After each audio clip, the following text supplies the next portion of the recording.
sila. Sa Bicol. Bakal doon.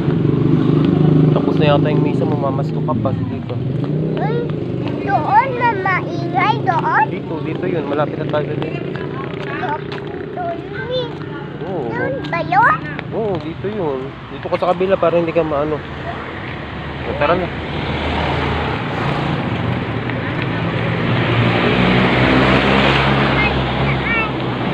Mamasko ka na eh.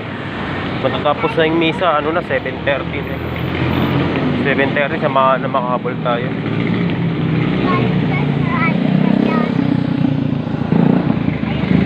Sana makahabol tayo sa misa. Ayun, habol pa tayo.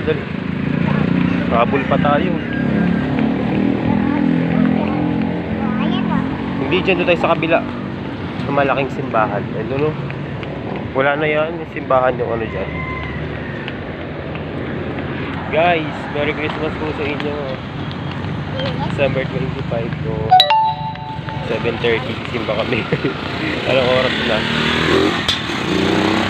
Anong oras kasi nagising yung bata eh. Ayan, nalilito na tayo simba.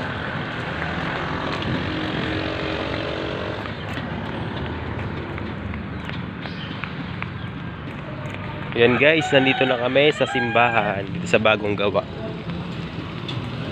Ayan po. Sa Build Our Church. Ayan, hindi ko alam. Mary Help Christians. Yan, dito po kami sisimba. Nung bata. Uy, Merry Christmas. Daling bala. Meron na dyan. Sabihin. Ayun na. Oo nga, dito simbahan. Oh. Ang ganda. Nandun ka. Meron. Simbahan ng Mary Help of Christian Parish.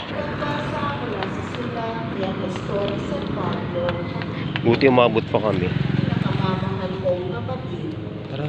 noong mahayag ang kagandahan loob Kaya pa ba tayo sa iba? ng Diyos na aming tagapagligtas, tayo'y iniligtas niya. Pasok na tayo. Natamo natin ito hindi dahil sa aming mabubuting gawa, kundi sa kanyang habag sa atin. Naligtas tayo at ipinanganak ng muli